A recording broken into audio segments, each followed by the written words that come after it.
It is July. We are officially halfway through 2024, and it's time to do a goal check in to pull out those New Year's resolutions, those goals that you set for yourself this year, and to really look them over. I want you to spend the next week really reflecting on the past 6 months. What has worked for you? What hasn't worked for you? And really get yourself prepared for next week's episode where we are diving into how to hit that reset button this year. I wanted to cover it this week, but if your June was anything like my June, you could really probably use the extra week to just slow down and think and not jump into the next thing. And listening to next week's episode after really being intentional with self reflection this week will really do you some good. So get to work on that. Now, on to this week's topic. I used to hear about families having family meetings, and I really thought it was a joke. I really didn't think it was something that families do, except maybe on TV. I couldn't even imagine having family meetings when I was growing up with my family, but it was also a little different back then. I feel like nowadays parents have more open relationship with their kids, and it's easier to talk about things, partially because they're just exposed to a lot more with YouTube and cell phones, and their friends just being exposed to a lot more. We've always tried to be pretty open with our kids, or at least as open with our kids as either the situation would allow or their ages would allow. And looking back, I really wish we would have made family meetings a more regular thing. We used to be great about having dinners every night and would have great conversation around the table, but I don't know what happened in the past few months, maybe as winter ended and the days got longer and sitting around for dinner just only happens a few nights a week nowadays. But we're really trying to be more conscious of getting back to eating dinner as a family.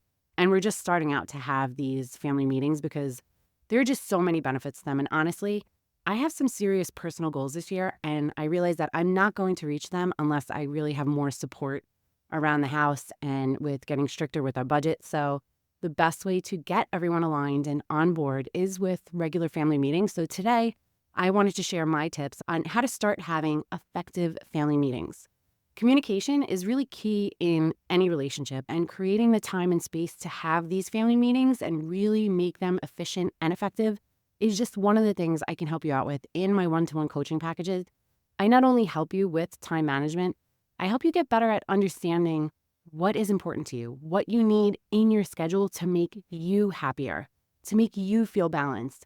And that's anywhere from self-care to getting more help from your spouse or your family. So if that is something you're struggling with, please book a discovery call with me today and discover what is possible. So check out the show notes for those details. Are you feeling overwhelmed trying to juggle all the many hats you wear as a working mom? Do you want more quality time with your family without distraction of work and time alone to take care of yourself and your needs? Welcome to Mom Wife Career Life. I'm Kerri, a wife, mom of 3, and a recovering perfectionist. In this podcast, I will teach you how to create balance in your life by implementing healthy habits, organizing your home and your schedule, being intentional with your time and in your relationships, and most importantly, how to start putting your needs first because no one can pour from an empty cup.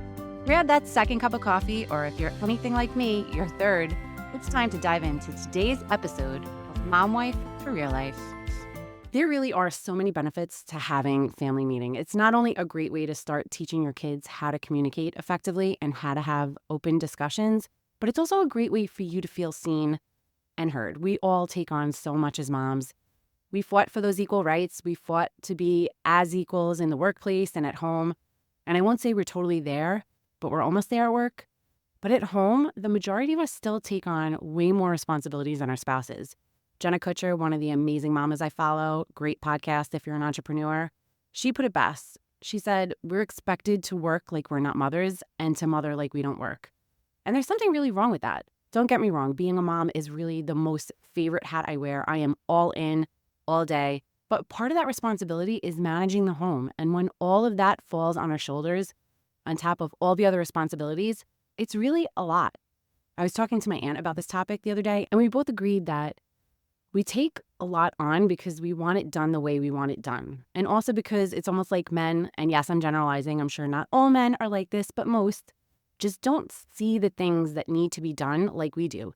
They might see the house as messy and might straighten up the toys, but they don't see the dirt or take the extra steps to just break out the vacuum and start dusting and cleaning. If you have a spouse that will see the ring around the toilet and take the initiative to clean the whole toilet and maybe even the whole bathroom, then consider yourself very lucky. And this isn't putting Russ down at all. He really is amazing at so many things. Cleaning isn't one of them, straightening up is. But he's an amazing cook and doesn't mind doing the food shopping. So those are two major wins in my book. But I am getting to the point where I really do need more help around the house, and not just from him, but from the kids too. And it all comes down to being able to communicate what you need. And you can even take it a step further. It's about communicating how you want things done. But I'm stressing this now. Do not micromanage, especially your spouse. If you ask them to do something, you can give them directions, but have the expectation that they are not going to do it exactly the way you want it done or you would do it, and you need to be okay with that. Baby steps is key. Enjoy the help. But this all starts with you having a family meeting. This is your opportunity to communicate your needs, get your family aligned when it comes to managing and maintaining your home, planning your week, planning your meals, or just working as a team to help each other out. And it doesn't have to be anything formal. It's just a time for you to sit down as a family and have open communication. So here are my tips on what we are doing to have successful family meetings. Number 1, choose a convenient time. Choose a time that works well for everyone in the family, a time when you are not rushed or distracted, maybe a weekend morning or after dinner on a weeknight if the kids don't have activities, maybe even while you're having dessert so the kids get a treat while you're talking. Or if you have an outdoor space, you could do it around a fire pit. Make it something that's fun for the family. Number 2, have an agenda in mind. I'm not saying you have to write out a meeting agenda like you do at work, but it's not a bad idea to have some bullet points written down so you don't forget what you want to talk about. Some topics you might want to discuss are managing household chores. This is a big one for me. My kids definitely don't do enough around the house, and now that it's summer, that's something I'm really working towards. Another thing is planning the weekly schedule, discuss what plans are for the week. My kids are big on knowing and wanting to know what is going on. I'm going to take this a step further and teach my kids how to use agendas. And this is going to be key for when they go back to school because we're going to look at tests and assignments that they have due that week. And I'm going to help them build out a plan for the week on what to do in the evenings to be able to study for each test, especially now that Kaylee's going into high school, Michael's going into middle school. It's just a lot more work for both of them because this school year, they kind of struggled with time management and cramming studying in the night before a test, and it's just setting them up for bad habits. So I'm going to attempt, and I say attempt, to get ahead of it this year. So wish me luck. The other thing you could discuss is a family budget. I'll be honest, I never thought to include the kids in money discussions before having the budget besties on, but I think it's an important conversation for them to be a part of, especially since mine are getting older and they're starting to make their own money. I want to teach them good money habits, how to save, maybe even start teaching them how to invest. It's just great to give them that exposure and even to know how much the bills are in the house. Another topic we're going to be discussing is meal planning. This is a big one for us because the older kids are getting pickier with their food, and I really want them to help choose what we're making for dinner. And I'm also going to take it a step further and try to get each one of them to make a meal each week. So they're responsible for dinner one night a week. It takes it off my plate. It teaches them how to cook, and it's a meal that they're actually going to eat. Hopefully. Again, wish me luck. Best intentions. Number 3, kick it off on a positive note. Not all kids are going to like having a family meeting, especially the older they get. So try to keep it positive and stress the importance of really working together as a family to achieve a common goal. You can even start by having each kid say one thing that went really well for them this past week. Or if you're a family that prays together, you can start it with a prayer. I kind of really like this idea. We pray before meals and before beds, but opening up with a prayer, asking God to watch over you as a family and to give them guidance or to give you guidance to build and maintain a beautiful home, to open their hearts and their minds to thoughts and ideas of others, to have patience with themselves and with each other, to give them strength and confidence to achieve their goals and awareness to be grateful for all the blessings in their life. Something simple like that. Just a great way to open it up to help get their mindset in the right place. And whatever your faith is, just instilling in your kids and really in yourself that there is a higher power that is always looking out for you and for them. You can obviously switch it up to whatever you think your family needs or whatever areas you are struggling with, but praying for clarity, for patience, for guidance, for open-mindedness, any of these qualities you and your family needs to have an effective meeting without everyone getting frustrated. Number 4, encourage open communication. You really want to create a safe and non-judgmental space for everyone to express their thoughts, their opinions, their concerns. If kids have a problem taking turns or speaking over each other, you can use a stuffed animal or an item and make a rule that only the person who's holding that item can speak. We used to do this with the sorority meetings in college. when we had an open discussion, we used the president's gavel as the item. It really helps. And it teaches your kids to really respect the person who's talking. You also want to make sure each of your kid feels heard. So it might be helpful if you paraphrase what you heard them say so they feel like you really understood them. And if you repeat what you think they said and they're like, no, that's not what I meant at all, try to coach them to get the right words out because it can be a struggle for little kids. Number 5, and this is a big one. This is my main focus with family meetings. Discuss household responsibilities. Review the household chores and responsibilities that need to be managed and really discuss how they can be divided among family members. This is something we are just starting to do. Like I said, there are just not enough hours in the day for me to do everything. And not that I do everything. My mom does help me out a lot, but I'm really trying to find time to work on building my course, which I'm really excited about. So in order to have that time and space, I really need my family to pitch in more and really do their part. My kids are old enough that they should be able to do any task around the house, but each kid has their strengths and the things that they absolutely hate doing. So it's finding the things that they would like to do or wouldn't mind doing so much and making sure the same kid doesn't get stuck doing the same tasks that they hate to do all the time, because sometimes kids just have to do things that they don't want to do. You can't say, okay, well, Ashley's going to wash the dishes every night because Kaylee doesn't like touching sponges or whatever it is. So it's sharing the chores that everyone hates, but if your kid has a strength, like they really like to mow the lawn or gardening, they could be the ones to always do that or help pick the weeds, whatever it is. And if you have littles, give them the tasks that are age appropriate. I mention this on every episode. Go to Pinterest. They have cleaning lists. They have chores lists per age. Lots of ideas on how to get kids excited about doing chores. The older your kids get, the less excited they get unless you incentivize it with money, which is also something you can incorporate in. You can make certain tasks a must-do, like making their bed, cleaning their room, and then anything above and beyond that, you could put a dollar value to, like if you wash the dishes, if you clean the bathroom or clean the toilet, and give a dollar amount to that. And if they do that, that's money that they can earn or screen time that they can earn. So incentivize it in whatever way encourages your kid, whatever they're looking for. Number 6, plan the week. Review the upcoming week's schedule and commitments like work, extracurricular activities, appointments, or any events that are going on. If you have carpooling or any changes in your schedule, let your kids know who will be bringing them. If you have older kids, this is for my mamas with teenagers, they tend to make plans without telling you. So this is your time to ask them what they have going on this week. This is also a great time to discuss what you want to do for a family activity that week if you don't already have one planned. If you did my summer bucket list activity, have that handy to see what items you can fit in your schedule too. Number 7, review the budget. Take the time to review the family budget and discuss financial goals and priorities. If you don't have a family budget yet, take the time to create one. I have a couple of episodes on budgeting that I will link in the show notes, but if you do have a budget, talk about expenses and where you seem to be spending a lot of money and where you need to cut costs. Maybe talk about your electric bill and what the family can do to bring down those costs so that you can use that money to do something fun as a family. Maybe you want to discuss saving up for a vacation and talk about how much money that vacation will cost and what you will have to do as a family to save for it, where you need to cut back. This is not something we have ever done, but it's something we are starting to do. And I really can't stress what a great life lesson this is for kids, especially nowadays when money is more electronic. Now that my girls are starting to babysit and earn money outside the home, people pay them electronically. They also have debit cards, which are great and so easy to use. But not having that tangible cash is definitely making it harder for them to understand the true value of a dollar and really feel what it's like to spend money and not have money.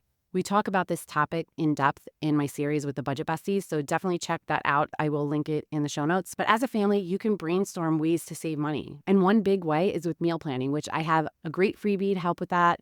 My Save Time and Money with Meal Planning freebie, I'll link that in the show notes as well. Definitely check out the show notes today because it is going to be jam-packed with great information and tips to really make this an effective family meeting. So check that out. And having a meal plan will just save you decision fatigue and just headaches during the week. So highly recommend meal planning and doing it as a family so that everyone's on the same page. You know that the kids will hopefully eat whatever you make. And if they tell you they don't like something, you can make a plan to make something else that night.